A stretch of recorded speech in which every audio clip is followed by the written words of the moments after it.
Ready for the snap. There it is. Hey guys, Chris here. I am in Cairns and I'm doing Ironman 70.3 tomorrow. And this is my bike. It's a Specialized Shiv TT Expert from 2015. So it's almost a decade old.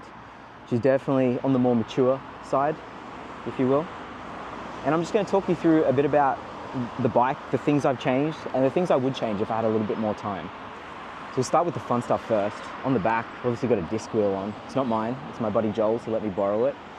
And it's running tubeless. I think it's a 28mm Conti TT tire. And it's sick. I love it. Every time I ride it, it puts me in a race mode, especially if it's paired with this aero helmet. I just feel excited, and it's definitely a welcome addition. On the front, I'm running an MV clincher. It's 38mm. It's just a tubed tire, not tubeless. So I probably could have gone for something a little bit deeper if I bought something or borrowed something, but I've gone with the tried and tested training wheel that I use all the time, and it's worked for me, so I'm just gonna stick with it. Definitely a lower stress option than potentially breaking something that's not mine if I borrowed something.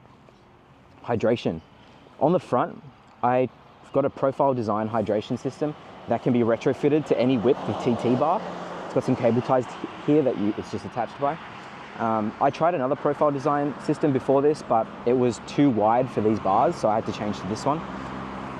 The only thing I don't like about this one is that I can't run if I run any other bottle cage, I lose the Garmin mount on the top. And there's not enough space here to run a specific TT Garmin mount, so I'm stuck running this cage with the Garmin mount on top here. I don't overly like that because when I'm in the TT position, all my sweat drips off onto the Garmin, and the touchscreen kind of becomes useless. And also this mount, on a decline, the bottle rattles out, and that's just not good either, right? So it's not my my first choice, but it works-ish, so I'm running it. On the rear, I've got this $25 saddle-mounted hydration system from AliExpress. I'm running my own cage. I'm choosing only to run one bottle because of the event distance, and also I'm worried that if I run two bottles, there'd be too much weight on the back, and over speed humps or any sort of bumps on the road, it might shear the bolts and the whole thing might fall off because it's AliExpress. It's identical to the Pro branded rehydration system too. Got some spares on the back.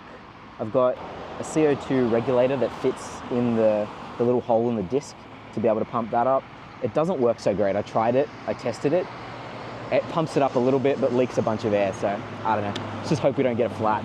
Got some plugs just in case for the tubeless, and an AliExpress super light tube. Forgot what material they're made of. In the middle here, I'm running a Profile Design Aero bottle. I honestly chose this because it was available at a local bike store to order, and the ones online are kind of expensive and kind of hard to get as well. The shipping times are quite long. And this Profile Design one, it works pretty well. It snaps in really nicely, and it hasn't rattled out yet, so I'm happy. It's good. Top tube feed bag. I went through two other top tube feed bags before landing on this one. I had an X-Lab that attached via straps, but it just didn't seem to be doing the job that well. It kind of would move around a bit, and it just didn't look as clean, to be honest, aesthetically. Then I moved to this strapped version, a Control IQ off like Amazon, and the straps, honestly, every time I pedaled, I would hit it, and then the pack would slip off to the side, and that's not good. Can't have that in a race. So I've landed on this Profile Design one. It's attached via a cable tie, which is a bit janky, and also there is a bolt on the top tube that is meant to hold a top cap for an internal hydration system within the frame. And that top cap bolt is not meant to hold any load, but I have commandeered it to put on this Profile Design box. So if I knock it a bit too hard, I'm pretty sure I'm going to strip the bolt or the threads inside, and I'm not going to be able to ever mount anything on it ever again. Anyway, you win some, you lose some. Well, I'm risking it, basically, is what I'm saying. Saddle, I've changed from a regular saddle to ISM, ITM. Anyway, it's a noseless saddle.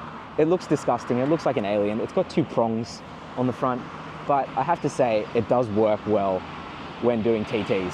The way that it works, at least I think it works, is that the two prongs they allow your sit bones to sit nicely on them.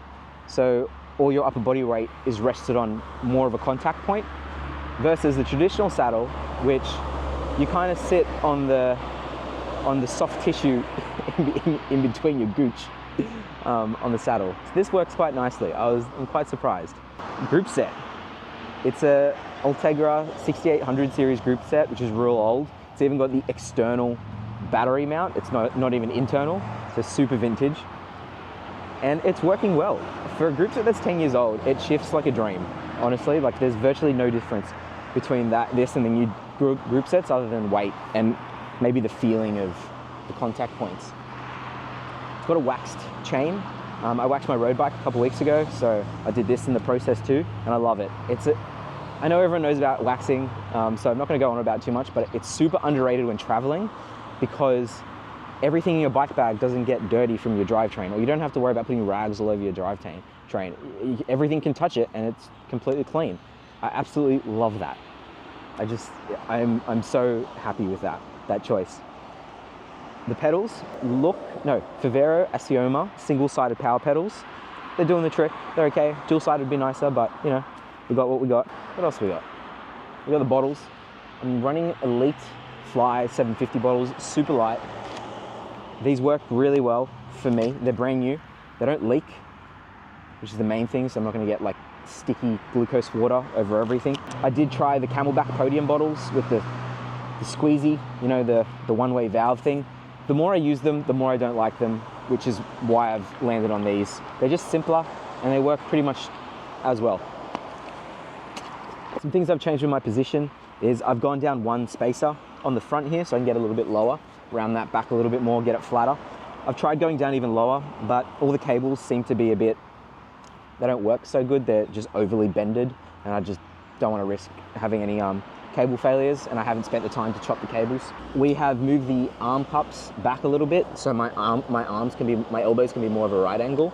That's so that less energy is expended into holding my upper body up with my arms if I was more stretched out like this, versus my elbows just holding more of the weight on the arm cups, and I've done that by moving them back. All right, now to some things that I definitely would change.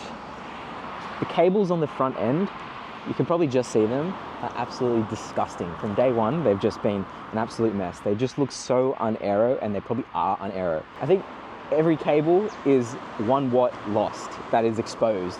I think I heard that on like Dylan Johnson and Josh Portner's podcast or aero discussions, but they're just absolutely horrid. I think the whole front end, I would want to change. Just get some cheap carbon TT bars off AliExpress, or just spend some more time changing them. But you know, at the end of the day, it's a trade-off because this bike is almost 10 years old. So I'm constantly thinking like, how much time and money do I want to spend on this thing versus just saving up and buying something new. I will say though that the time I've spent on this is not time wasted, because I've learnt something every time I've changed something. So maybe it is worth mucking around with the front end, cleaning up the cables, as I'll have that skill and hopefully be able to use it somewhere else down the track. And that's it. That's my bike. One thing I forgot to mention was the drivetrain gearing.